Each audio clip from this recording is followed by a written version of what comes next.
A couple weeks ago, I got hacked. It sucked, it was embarrassing, but there's a lesson to be learned, and I plan on sharing with you a traumatic experience in a comedic fashion. So sit back, relax, grab your snuggie, it's story time with Ross Mike. So it was a fine Tuesday evening. After a long day of work, me and the wife decided to indulge in some food and watch our now favorite show, How to Get Away with Murder. The previous favorite show was Desperate Housewives. Don't make fun of me. It's a great show. You should watch it. I thought it was some like reality nonsense where it's like put 8 crazy people in a house and whatever, but it's actually a good show. That being said, we're watching How to Get Away with Murder. I'm enjoying some Domino's pizza, stuffed crust. It's fantastic. It's beautiful. And I noticed looking at my phone that my phone says SOS, that the network bar no longer shows. And I was pretty confused. I was like, why is the network bar not showing? Now, I recently got this phone, and unfortunately, as you can see, I dropped it and it's kind of scratched. And I thought maybe the drop landed a blow and something happened to the phone. So I went to ChatGPT like any normie would, and I asked, I'm getting this, how do I fix this? Tried restarting my phone, tried doing a bunch of other things, tried putting it in hot water. Nothing was working. So I just assumed, okay, maybe I'll call the provider the next day and we'll figure something out. So the next day comes about, I wake up 4 in the morning, I do my ice bath, I do my skincare routine, I conquer the world, have a sick gym session, and I get straight to work. So I pop open my laptop and I'm getting to it. And my phone's still not working, but I have so much to do. I don't have the time to really think about or book a call with the phone provider. And then all of a sudden, since I'm chronically online, I realized when I refreshed on my X account on the page, logged in, it logged me out. So I was like, weird, maybe security check, whatever it is. I tried logging in, it didn't work. I tried logging in on my phone, it didn't work. And then it clicked. See, a couple days before I got hacked, I released this open source repo called Ralphie. Ralphie was an implementation, a different implementation of the Ralph Wiggum loop. I posted it and it got a good amount of traction, particularly with developers who are running agents and loops. But there was also another demographic of folks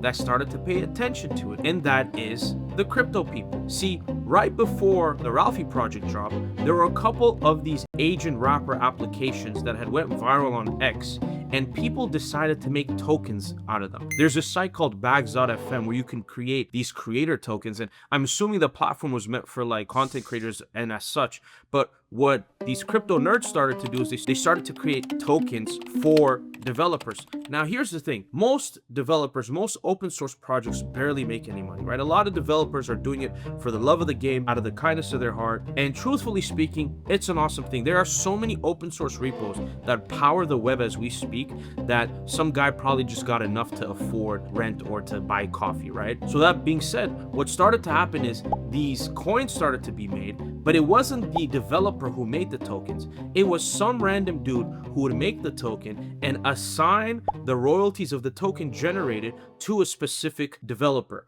And the way that work is through X, right? So I have, X, my Ross Mike account. Someone would create a token, attach it to me. They would attach it to my X account, and whatever revenue is generated, whatever fees are generated, I have the ability to claim those fees. So what the crypto nerds will do is they'll mass DM you and tell you, we're raising money for your project, you're doing great things, we just want to support you, claim the fees. Now, here's what you don't understand.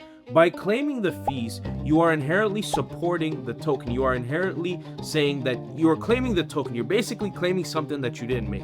And the reason why they basically push you to claim it is because by claiming it, the way the crypto markets work, people are saying, oh, he's bullish on the coin, he's pushing the coin, and the price is going to go up, right? People just want the price to go up, the meme to go up. But here's the thing. I woke up one late night after Ralphie had dropped, and I started to get mass DMs. I'm getting tons of DMs. Oh, we raised money for you, claim the fees. And I woke up and I clicked one of the links that the people sent me, and I see thousands of dollars ready to claim. And I'm like, dang, we made it out the hood. We made it out the trenches. This is great. But I didn't really want to do anything because I know how crypto works. And I just went back to sleep. I wake up to the next morning. I ask around. I'm doing my research. I found a couple developers who claimed the fees, and they were having a hard time. Why? Here's the thing. Once you claim the fees, they expect you to continue to shill, to push, to work on the token, to shill the token. And the moment you do that, the people who loved you and who are all sunshine and rainbows and were like, we're here to support you, will all of a sudden call you a scam scammer, a loser, a wiener, all these type of mean and vile things that I don't feel comfortable saying as a believer in Christ. So after talking with some of the homies, I'm like, yeah, I'm not claiming this token. I'm not going to acknowledge the token. But when I tell you, every tweet I tweeted, every update to Rafi I made, every response, the amount of accounts I blocked was claim, claim, claim, claim. So at one point,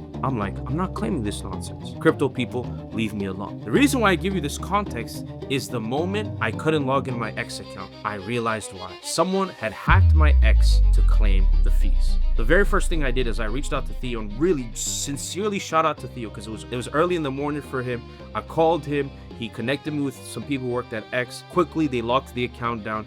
Everything was taken care of. But there was one thing that really shocked me. Right? The SMS2FA is not secure. I shouldn't have done that. When I made this Twitter account, I did not have clout. I never thought I'd have clout. I never thought it would be like this, right? That being said, I started to do some investigation because I was like, how did they get access to my SIM? So I called my phone provider, and this is probably the craziest conversation ever because when I called my phone provider, the guy was basically telling me, oh, everything looks fine on our end. Right before that, he told me that, oh yeah, someone from a different place using an iPhone 11, brokey, is using your SIM card, but he's telling me everything is fine. But then I realized I have a friend who works at the provider I was using. I reached out to them and I asked them to investigate what's going on. And from the looks of it, I got SIM swap, meaning someone called the carrier and they got my SIM card, which deactivated the SIM card that I have, and they had access to my number. Now, here's what's interesting. In order for me to get a new SIM card, I have to present some ID. And when I checked, no ID was presented to them. So how did the person have access to my SIM card? Did they social engineer, or did they have someone on the inside that they were tapped in with? So they get my SIM card, they hack, they log in my Twitter, they change the password, and then their idea is to claim the fees. Now, thankfully, again, I knew Theo knew people at X. They locked my account down. But the things that happened before my account was locked, this guy started to diss the founder, Jeffrey, of the Ralph Wiggum Group. He started to cuss people out. He started to drop obscene language, crazy language. And the greatest thing is a lot of people knew it wasn't me because they're like, there's no way Mike doesn't talk like this. Mike doesn't act like this. He's a Christian. These are the values he lives by. And it was fantastic to see that. But there were also some people who were like, oh, Mike sold out. He's gonna make money off this token and rug this, that, and the third. And it was kind of disheartening to see that some people, I guess, they were easily fooled. Now, here's another funny thing that the hacker did is when I looked at the chart of the token that they had made, I noticed the night before, the night I was having pizza, my phone went SOS. There were a lot of large buys on the token because what they were planning to do is large buys and then hack my account. They made a tweet saying, oh, I'm bullish on crypto. Crypto makes sense. I'm going to use this to fund a project. And then the token was going to fly and they were going to dump on everybody. And in some cases, I think they did achieve doing that. But the Twitter account getting locked down quickly subverted a lot of that damage. Now I have the tightest security ever. 2FA on 2FA on 2FA. No more SMS 2FA. I changed my number. I have a different provider that is SIM swap resistant. And I've come to realize that there are a lot of nasty, evil people on the internet. So make sure you're protected. Make sure you're safe. Make sure you're prayed up. It's a crazy world. I used to be a fan of crypto back in the day. So my first very startup was in crypto. It was pretty successful. I left the space and I hate the space because what was once meant for decentralization, cool financial products, especially for those who might be in places in the world where they don't have access to that, what once was a movement like that is now just a place where people degen on meme coins. At some point, you gotta wake up and realize that some Obama ladyboy token is not going to get you out of the mud. Build skills, provide value, provide a service, use AI, build apps, ship, do something great, go to church, love your family, get married, have kids. You know all the good advice, read your Bible. Thank you so much for watching this video. You've been awesome. I've been Ross. I'll see you in the next one. Peace.